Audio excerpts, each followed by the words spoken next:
Antiguos edificios en Roma y sus alrededores que poseen intrincadas conexiones con el Sol. ¿Es este uno de ellos? El Castel San Angelo, a unos 2 kilómetros al noroeste del Panteón. Hoy es un museo, pero en el año 138 era el mausoleo del emperador Adriano. Una tumba que pudo haber contenido el último efecto especial solar de Adriano.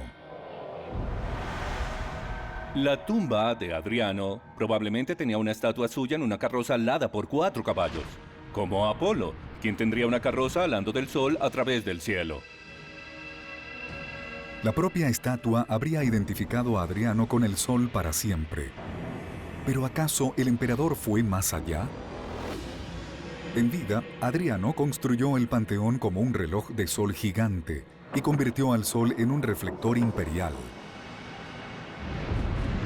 Erigió templos para hacer que el sol honrase a la diosa Isis y a su amante muerto.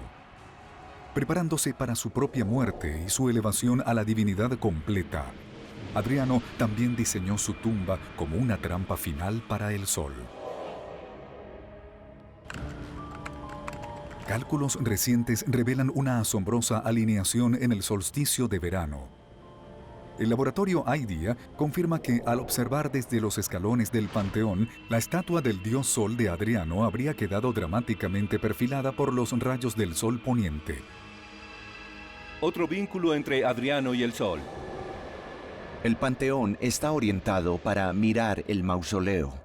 Cuando fue construido, todo ese campo estaba vacío, así que podías ver el mausoleo desde la entrada del Panteón. Hoy existen ambas estructuras, pero no puedes verlas porque hay edificios de la ciudad entre ellas.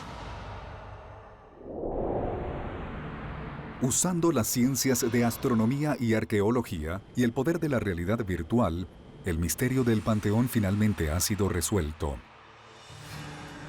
Su óculo es solo uno de los muchos modos en que Adriano capturaba al sol.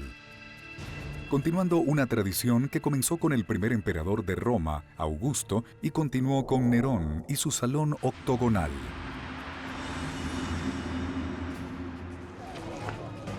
Pero si el Panteón de Adriano mostraba el mayor efecto especial solar de Roma, la obsesión de los emperadores romanos con el sol no terminó allí.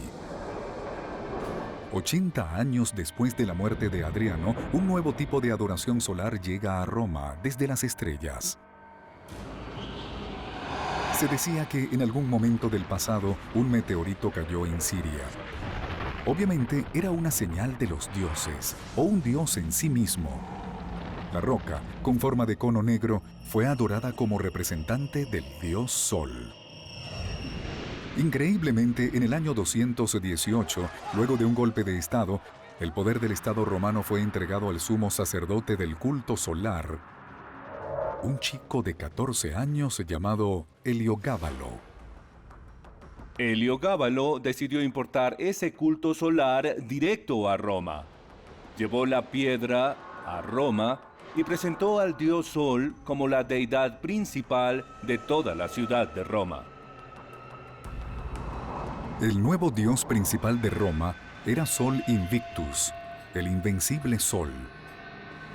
Pero los romanos no estaban listos para que todos los dioses del Olimpo pasaran a un segundo plano ante una piedra de Siria, incluso si ésta había caído del cielo. Heliogábalo fue asesinado en otro golpe de estado.